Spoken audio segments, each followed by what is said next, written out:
Hi guys, today I'm going to demonstrate how to shape the top of a hat that will have a professional look and definitely capture the attention of many. This particular hat completed using a 2x1 slip stitch ribbon technique, and it's important to maintain this pattern and this technique while working on the decreases. To achieve the desired crown shape that I'm going to show you in a minute, it is essential that the number of stitches, the total number of stitches is divisible by 12. I've got 72 stitches here, which now I'm going to divide into 12 sections. So as you can see here that I already have the markers placed. And so here's the beginning of the row, which you can see here where it started. This is the beginning of the row, and I placed in the front marker. Then to divide it in 4 sections, I have 18 stitches in each section. Okay, each section, while placing the markers, so you divide the stitches evenly, and you ensure if you have a different number of stitches, that is fine, but just make sure that it's divisible by 12, and which after you can divide into 4 sections. So each section it's very important that it starts with 2 purl stitches and ends with 1 knit stitch. So, and same goes for other sections. If you won't pay attention to this, your pattern, your decreases will be uneven. Okay, so the pattern will shift. Now, it is another very important rule here, because if you work in 2x1 rib, just classic ribbon pattern, it is fine. You don't have to follow this rule, but because my pattern is 2x1 slip stitch, the first row of the pattern is a slip stitch. So which means that I purl 2 and I slip 1 without knitting it. So when starting my decreases, I need to ensure that I'm about to start the second row of the pattern, which is 2 purl stitches and 1 knit stitch. The one that I slipped in the previous row, I'm going to knit. So let's begin. So we begin the first decrease from this row. I'm on the second row of the pattern. You can see here that I slipped the stitch. Okay, the knit stitches are slipped, and I do it like that. So the first row of my decreases, which is the second row of the ribbon pattern. So each section, when it starts, you start with the with the left linen decrease, and you end with the right linen decrease. The left linen decrease, to be able to complete it, I'm going to turn the stitch towards this right needle and ensure that the second stitch is turned as well, not to end up with the twisted stitches, because after that you would be able to see it on your finished project. So now I turn them and I simply knit it together, and I continue with the pattern.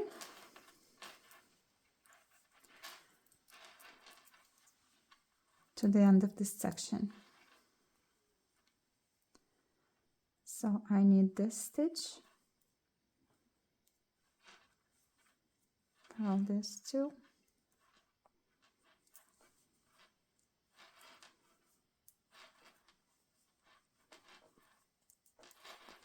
and so we are getting closer to the end of this section. And see here I have 2 stitches left before my next marker. And because they're already positioned in the way that I need them to be, I'm going to simply knit them together, creating a right linen decrease. And I move on to the next section.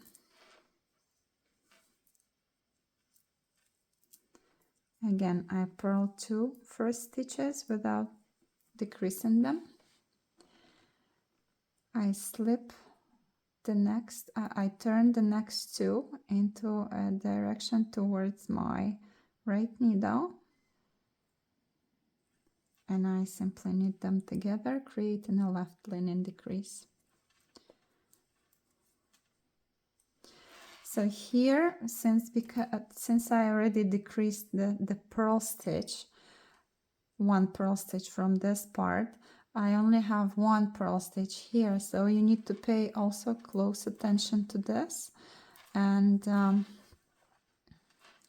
not to shift the pattern if you're working in a 2x1 ribbing.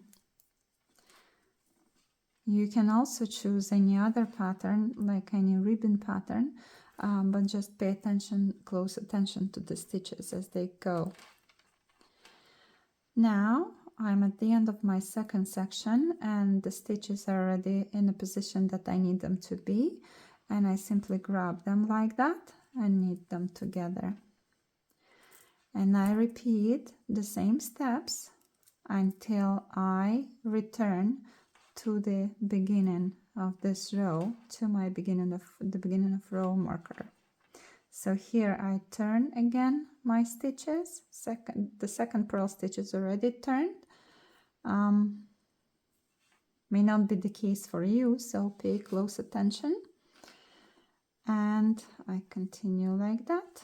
And again, I only have a purl stitch here, 1 purl stitch. And we'll meet at the beginning of the row marker. So I've completed my last decrease here, right before the beginning of row marker. And I'm going to slip my marker into the right needle.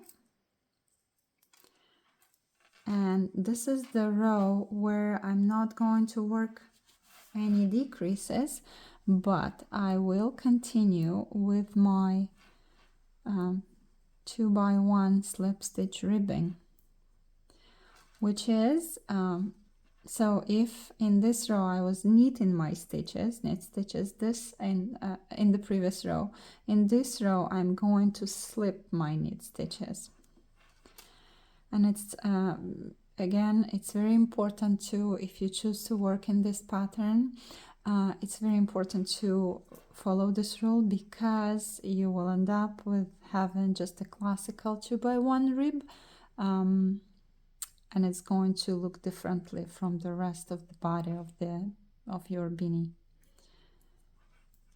So we knit this row without working any decreases until we reach the beginning of row marker.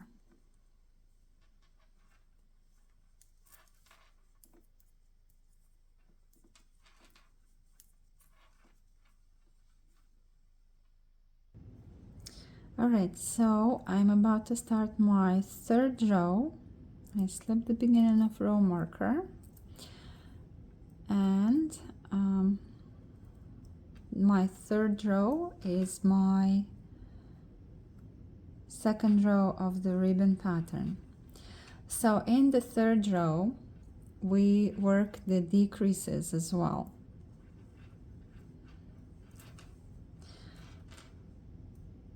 So here I slipped that stitch in the previous row.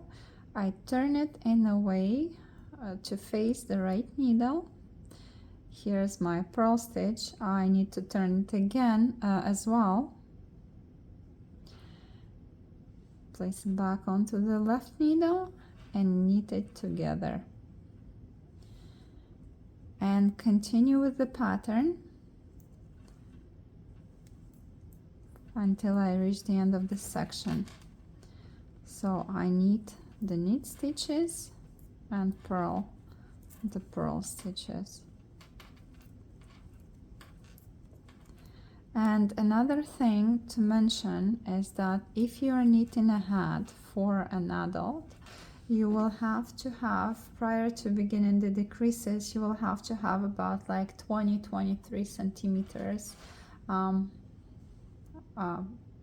your hat completed to make sure that your hat fits properly.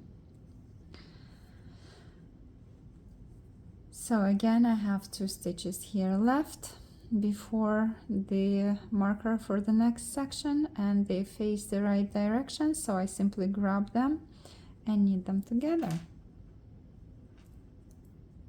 and move on to the next section.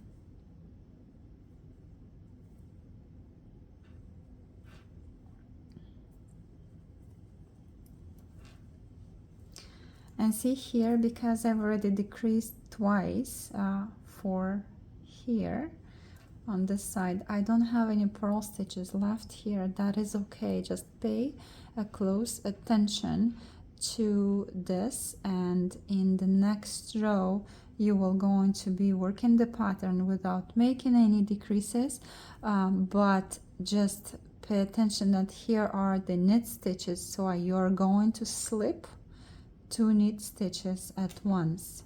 I'm going to show you in a minute how to do it. So again, I'll repeat this row until the end, until I return to the beginning of row marker. Alright, so I'm about to start my 4th row, and this is the row where I slip my knit stitches and don't make any decreases.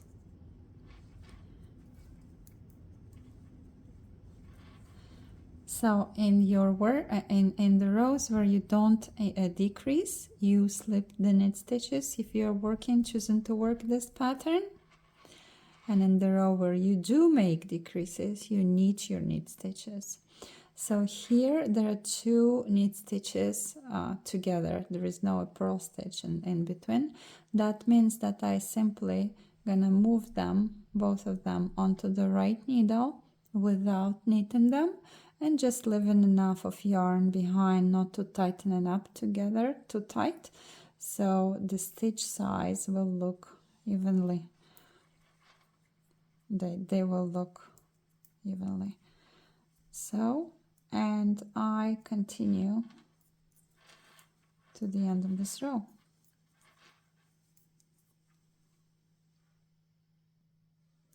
Alright, so my next row is the row where I'm going to work the decreases.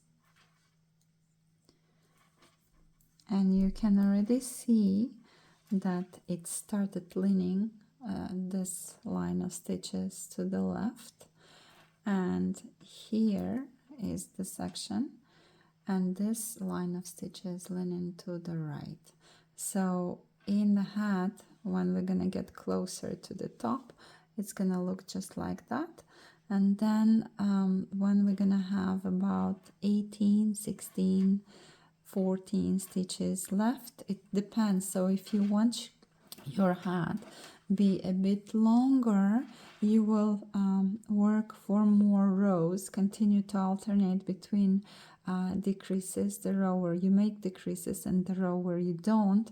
But if you don't want your hat to be long and and you prefer it to sit tight on your hand, then you can leave about 20 stitches, 16 stitches, and then left on the on your knitting needles total, and then you're going to simply break the yarn and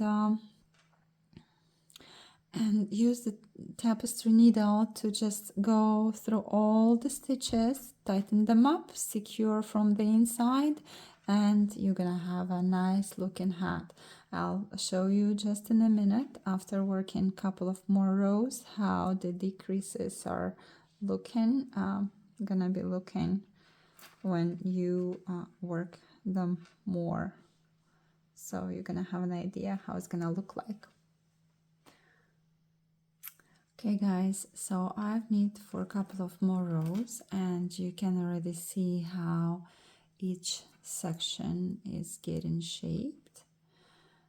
I've got 1, 2, 3, 4, 5, 6, 7, 8 stitches on for each section, so that's a little bit too much for to close the gap here because it won't sit nicely. So I'm gonna continue for a couple of more rows until I have about 20 to 14 stitches left. So it's up to you. I'm going to try my hat to see whether I'm ready to just pull the yarn and tighten up the space to close it. Okay, but that's it to it, and I hope you enjoyed it, and I really wish you like a successful project, and I hope that you're gonna knit a hat using my video. Thank you so much and have a great day.